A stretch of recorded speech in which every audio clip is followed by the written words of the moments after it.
Alex Rins se autoproclama príncipe de Cota. Acosta pone el 2-1 en su lucha con Arbolino. Ortolá se estrena en una nueva loca carrera de Moto 3. Soy Alberto Sánchez y esto es Ride-Thru.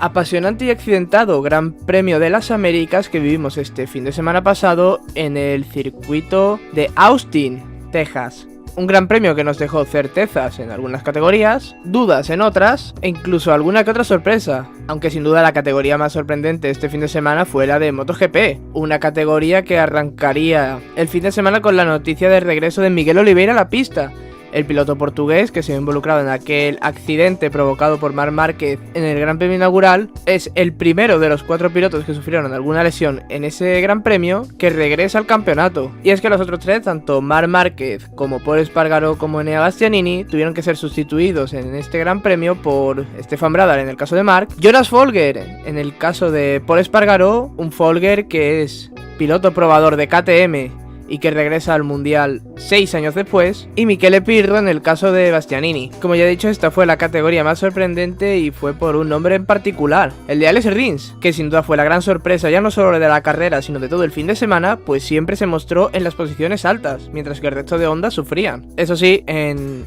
la clasificación del sábado, la pole sería para el de siempre, un Pecco Bagnaia que a una vuelta ahora mismo es imbatible, dado que su Ducati es la mejor moto de largo de la parrilla. Si bien es cierto que es su primera pole de la temporada, las otras 2 fueron para un Márquez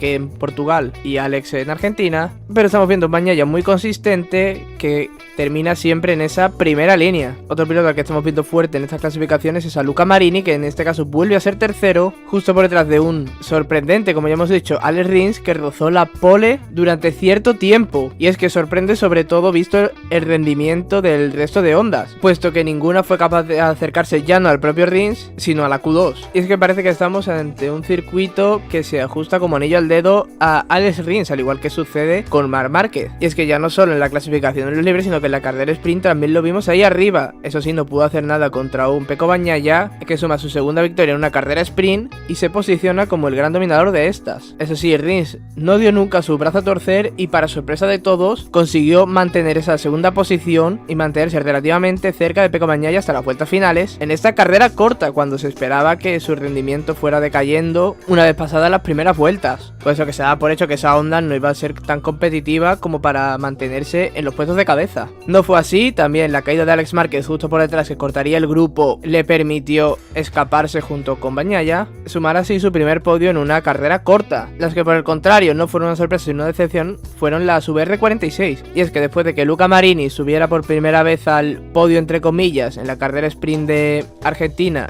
y Marco Bezzecchi viniera de ganar en la carrera larga, más sumar un podio en Portimao, en esta carrera corta se fueron un poco atrás y solo pudieron ser sexto y séptimo, justo por detrás de un Brad Binder que se le podría ya apodar como el remontadas, puesto que partiendo en una 11ª posición, su gran debe desde que llegó a MotoGP son las clasificaciones, pues el ritmo de carrera podría ser perfectamente uno de los mejores, y esto le permitiría subir de la 11ª a la 5ª posición, justo por detrás de la primera Aprilia, que fue la de Aleix Espargaró. Una Aleix Espargaró que por fin tuvo un buen fin de semana en un circuito que siempre le ha dado la espalda a lo largo de su carrera. El podio lo cerraría un Jorge Martín, que repite top 3 en un sprint como hiciera ya en Portimao, aunque eso sí todavía le falta rematar en las carreras. La carrera del domingo, por su parte, parecía que iba a tener un guión bastante similar al de la carrera sprint, sin embargo este guión cambió por completo en la primera vuelta, y es que al entrar en las S en el primer sector, el propio Jorge Martín trazaría mal la primera curva de esas S yéndose al suelo, y no solo eso, sino que arrastrando con él a un Alex Márquez que acabó dolorido y siendo llevado al centro médico. Un accidente bastante feo cuando se vio la repetición a muy alta velocidad que pudo terminar en desgracia, aunque por suerte no tenemos que lastimar nada más allá de esas molestias que sintió el propio Alex en su pierna, que le hicieron pasar por el centro médico. Y es que esta sería solo la primera de las numerosas caídas que tuvimos en la carrera de MotoGP, una carrera bastante accidentada. Las KTM empezarían bien la carrera con un gran Jack Miller en la salida que se pondría tercero, sin embargo poco tardarían ambas, aunque Brad Binder sí que se encontraba en posiciones más traseras, en irse al suelo y abandonar la carrera en el caso de Miller y retomarla en el caso de Brad. Más problemas tuvieron las Aprilia, y es que dos de sus pilotos se vieron obligados a abandonar por problemas con el hole shot, un sistema que les está dando auténticos quebraderos de cabeza en estas primeras carreras. Raúl Fernández tuvo que entrar en boxes porque su hole shot se había quedado atascado y no podía levantar la rueda. En el caso de Aleix Espargaró fue peor porque mientras peleaba por entrar en posiciones de podio, el hole shot se le atascaría justo a la salida de la curva 12, impidiéndole trazarla bien, pues iría rozando con el bajo de la moto en la pista y yéndose al suelo por ello. Pero si creéis que esto fue todo, estáis equivocados, puesto que todavía quedaba la caída más importante de la carrera, la del líder de la misma, un Pecco Bagnaia que durante gran parte de su carrera, hasta que se fue al suelo, tuvo a Alex Rins pegado a su rueda. El catalán, a pesar de su déficit, sobre todo en las rectas respecto a la Ducati, en las zonas reviradas conseguía recortarle tiempo. Cuando por fin parecía que Bagnaia iba a soltarle, en la curva 2 del circuito tejano, el piloto italiano se iría un poco más abierto de lo normal, saliéndose de la trazada ideal, quizá por ello perdiendo agarre, una pérdida que le haría irse al suelo y abandonar la carrera. El piloto italiano se mostró muy enfadado después de la misma, pues según él no comprendía por qué se había caído, y es que había pasado por esa curva en una gran cantidad de veces a lo largo del fin de semana, trazando por diferentes puntos de la misma velocidades similares, y la única vez que notó la pérdida de la moto fue en ese momento que se fue al suelo. Segundo cero consecutivo en una carrera larga para Bagnaia, que no está sabiendo aprovechar la ausencia de sus posibles rivales directos, sobre todo de su compañero de equipo, en estas carreras. Quién sabe si esto le puede acabar deparando un final de campeonato en el que no pueda revalidar el título. Con Bagnaia por el suelo y ya con ventaja sobre los pilotos de detrás, Alex Rins se convirtió en un reloj y empezó a rodar en el mismo ritmo de manera constante, algo sorprendente puesto que se preveía que la Honda sufriera un desgaste drástico de los neumáticos al final de la carrera. Sin embargo, no sería así y acabaría la misma rodando en los mismos tiempos que mantuvo a lo largo de la misma, en un 2.03, logrando así la victoria, su primera victoria con Honda, y la segunda victoria de Rins en el circuito tejano en MotoGP, la cuarta en total. Con esta se convierte así en el segundo piloto que más veces ha ganado en Austin, justo por detrás de Marc Márquez. No solo eso, sino que además se trata de un hecho histórico en Honda, y es que se convierte en la primera victoria de un piloto que no es Marc Márquez con la moto japonesa, desde Cal Crutchlow, también con una LCR, en el Gran Premio de Argentina de 2018. Eso sí, esa victoria no significa nada respecto al rendimiento de la moto de la marca de la Hora Dorada, y es que visto el resultado de sus compañeros de marca, la moto no es nada buena. Ninguno de los tres estuvo nunca cerca del top 10, no solo eso, sino que todos se acabarían yendo al suelo durante la carrera. Primero sería Joan Mir, después Nakagami, por último Stefan Bradl. Y es que se trató de una carrera bastante accidentada, tan solo 13 pilotos acabarían la carrera, el número más bajo desde el Gran Premio de la Emilia-Romagna del año 2020. Y realmente el motivo fue bastante desconocido, puesto que las condiciones no eran muy similares a las de la clasificación. Pero más allá de las caídas, hay cosas positivas que hay que reseñar, como por ejemplo, esta vez sí, por fin el primer podio de Luca Marini en MotoGP. El hermanastro de Valentino Rossi ya había rozado estas posiciones en alguna que otra ocasión, lo tuvo cerca en Argentina, pero acabaría perdiendo el ritmo, pero esta vez sí que supo aprovecharse de las bajas de los pilotos delanteros, y no solo eso, sino ser el segundo mejor piloto en pista justo por detrás de Rins. Incluso en ciertos momentos de la carrera llegaría a recortar algo de tiempo. Solamente su mala salida, algo en lo que tiene que trabajar, puesto que muchas veces ha perdido oportunidades de luchar por el podio debido a sus malas salidas, y esta vez quién sabe si le ha impedido luchar por su primera victoria. El que también tiene que salir contento del circuito americano es Fabio Quartararo, que suma su primer podio de la temporada, más un podio que llega justo después del cero que tuvo en la carrera sprint. Las carreras sprint parece que se le están atragantando al bueno de Fabio, y un podio que le permite, sumado al cero de Bagnaia, quizás soñar, conforme vaya evolucionando la moto a lo largo de la temporada, con una remontada similar a la que haría el propio Pecco sobre él la temporada pasada. Eso sí, a día de hoy se ve bastante lejos, puesto que a la Yamaha se le nota que le falta bastante para acercarse al rendimiento de las Ducati. Otro que debe estar contento es el hombre que regresó este fin de semana. Miguel Oliveira finalizó quinto, justo por detrás de Maverick Viñales, aprovechándose ambos de las caídas entre los pilotos de delante, y a pesar de venir de una lesión, se le ve cómodo con la Aprilia y competitivo. Veremos cuando se encuentre en mejor estado físico. Otro que regresaba este fin de semana, en este caso en la categoría de Moto 2, era por sorpresa Izan Guevara. El piloto mallorquín, el vigente campeón del mundo de Moto 3, tenía previsto su regreso para el Gran Premio de Jerez, sin embargo decidió adelantarlo. Eso sí, se le nota que aún le falta, tuvo problemas de adaptación en pretemporada a la Moto 2 y la lesión que le impidió correr las primeras carreras no ha ayudado nada en su evolución. Sin embargo, ya es bastante positivo que regrese incluso antes de tiempo. Eso sí, un regreso por una salida, y es que a lo largo del Gran Premio tuvimos la baja de Darryn Binder por una caída en los entrenamientos libres en la que se fracturaría la mano. Un Binder que en principio será duda para el Gran Premio de España. Más allá de regresos y ausencias, toca hablar de competición y en este caso tenemos que empezar por el sábado, donde tuvimos una de las sorpresas del fin de semana y fue la pole de Celestino Vietti por tan solo 20 milésimas sobre Pedro Acosta. El piloto italiano del Fantic volvió a brillar este sábado como lo hizo en principios de la temporada pasada. Sin embargo, ya en la carrera volvimos a ver al Celestino Vietti que terminó el año 2022, y es que no tardó ni una vuelta en caer posiciones y quedarse bastante lejos de la lucha, ya no solo por la victoria sino por el podio. Una lucha en la que no pudo ni estar desde la salida Jake Dixon, y es que el piloto británico dejó uno de los momentos más raros del fin de semana, puesto que sufrió una caída en la vuelta de formación que le forzaría a no tomar la salida. El piloto del equipo Aspar perdería el control de la moto en la salida de las S justo antes de la curva 10 con tan mala pata que no podría retomar el grupo y se vería obligado a abandonar antes incluso de darse la salida. En lo que a la carrera se refiere, tuvimos una apasionante lucha por la victoria entre Pedro Acosta y Tony Arbolino. El piloto italiano del Marco VDS, que ya ganó aquí la temporada pasada, lideraría prácticamente toda la carrera. En otras ocasiones podríamos pensar que Pedro Acosta le dejó liderar, sin embargo, vimos como en distintos puntos de la misma, Acosta intentaría adelantar al italiano, pero no sería capaz, pues se defendería perfectamente. De hecho, no sería hasta la última vuelta cuando el piloto murciano se lanzaría al italiano en la curva 12, consiguiendo mantener la trazada a pesar de apurar tanto la frenada, y ya una vez sí se puso por delante, solo le quedaba encadenar unas cuantas curvas hasta cruzar la línea de meta, eso sí, con Arbolino pegado. Segunda victoria de la temporada para Pedro Acosta,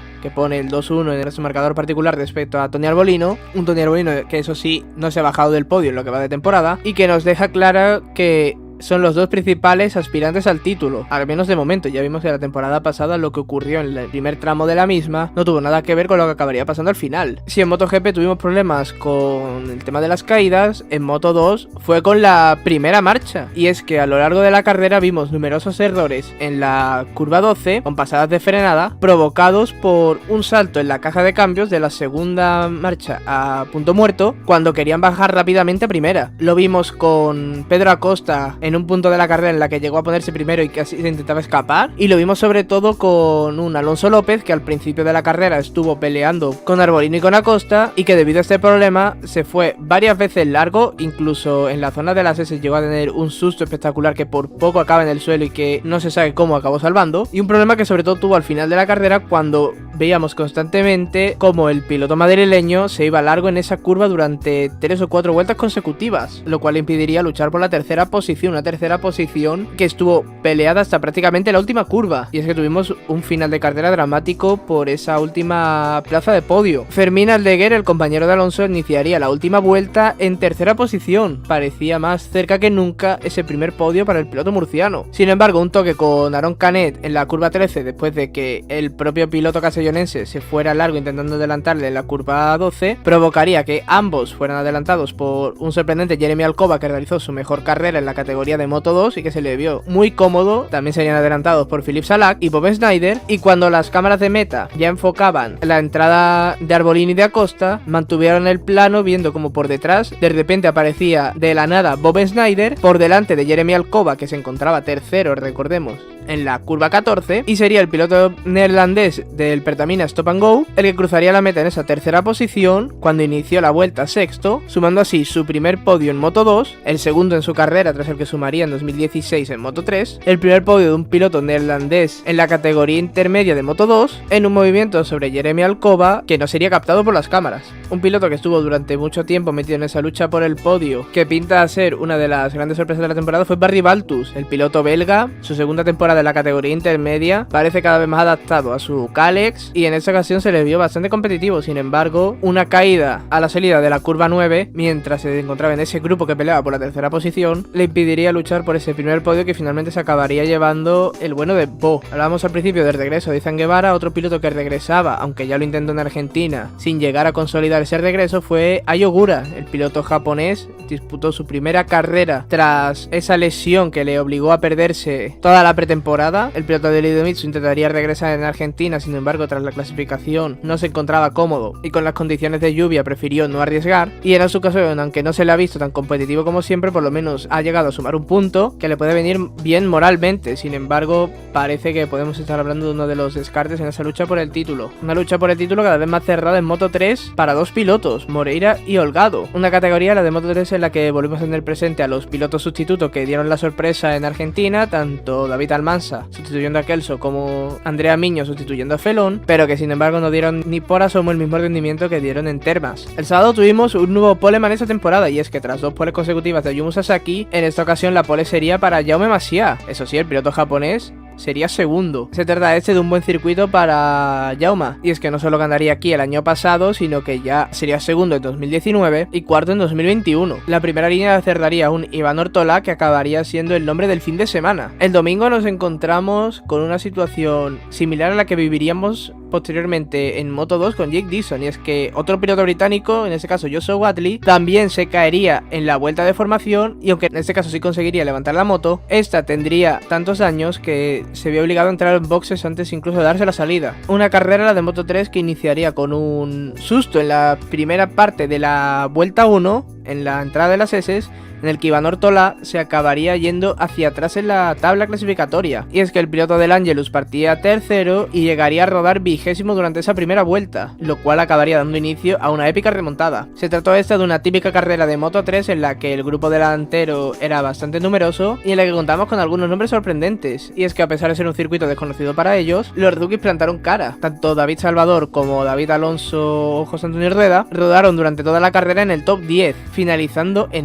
una carrera que nos volvió a dejar un nuevo cero para Ayumu Sasaki, y es que el piloto japonés, cuando estaba peleando por esas posiciones de podio victoria, se iría a suelo a falta de pocas vueltas para el final y nuevamente no es capaz de rematar esa primera línea conseguida el sábado. Otro cero para el piloto del Husqvarna, que certifica el mal inicio del único aspirante al título de 2022 que queda en la categoría. Volviendo a los puestos de arriba, la caída de Sasaki cortaría el grupo, dejando la lucha por la victoria en una lucha a 5, con los líderes del campeonato, Diego Moreira y Dani Holgado, en ese grupo. El que no estaría en ese grupo es el que a priori partía como tercero en discordia del campeonato, aunque tras su caída en Argentina las cosas empezaban a cambiar, más aún con esta mala carrera de un David Muñoz, que se va de Austin con un nuevo cero, provocado por una caída con Stefano Nepa, en la que el italiano se rompería la pierna, y en una acción que le va a conllevar realizar una sanción de doble long lap en el Gran Premio de casa, más de casa que nunca para el piloto sevillano. Completarían el grupo de los aspirantes por la victoria Xavi Artigas,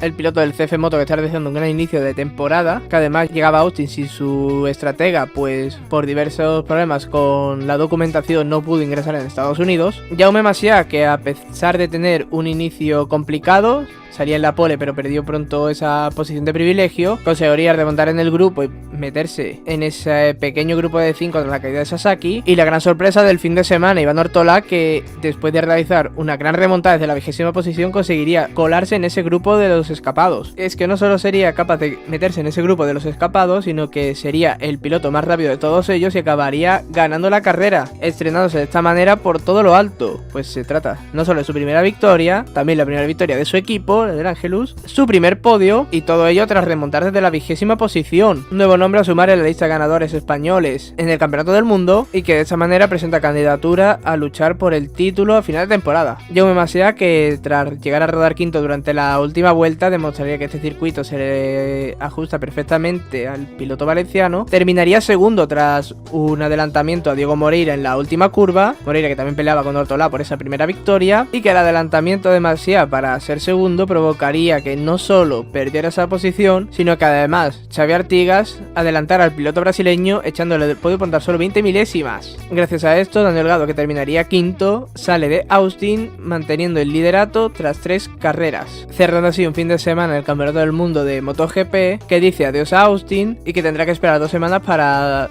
decir hola al Gran Premio de España. Mientras tanto, nos daremos un paseo por tierras neerlandesas para disfrutar de World Superbike, y es que la categoría reina de las motos de serie regresa tras casi un mes de parón. Llega a Europa, llega a la ronda de los Países Bajos con Álvaro Bautista como el piloto más fuerte, con Ducati como la moto más fuerte, al igual que sucede en MotoGP, y a la espera de ver si alguien es capaz de hacerle frente. A priori debería ser el turco Toprak Ragatioğlu, que es el otro piloto que se muestra más competitivo, aunque la Yamaha este año está un par de pasos por detrás de la Ducati, y que veremos si los cantos de sirena, que cada vez son más fuertes de su llegada a MotoGP la próxima temporada, no distraen al piloto turco. Y es que la llegada a MotoGP de Toprak en la próxima temporada parece cada vez más que un rumor, una certeza. Una prueba más de ello son los test que realizaron las marcas de MotoGP en el circuito de Jerez la semana pasada, en las que participó Toprak pilotando ese M1 y quedándose en tiempos bastante cercanos a un Cal Crutchlow que ya está bastante acostumbrado a llevar esa moto. Veremos si esto no distrae al piloto de Yamaha, el campeón del mundo de 2021, pues a priori parece el único que podría debatirle ese segundo campeonato a Álvaro Bautista y a Ducati. Eso sí, llegamos a un circuito de tradicionalmente ha sido un circuito Jonathan Rea, un circuito Kawasaki. Sin embargo, este año parece que tanto la Kawa como el propio Rea están bastante lejos del nivel de Ducati por un lado, y de Bautista ya no solo de Ducati, también de Yamaha, y a un nivel bastante similar al de Honda. Veremos si tras este parón y estos test que ha habido en el circuito de Cataluña estas últimas semanas, los de Minato han encontrado algo en lo que apoyarse para recortar esa distancia y volver a ser competitivos. Hablando de los otros japoneses, en el caso de Honda, llega a un circuito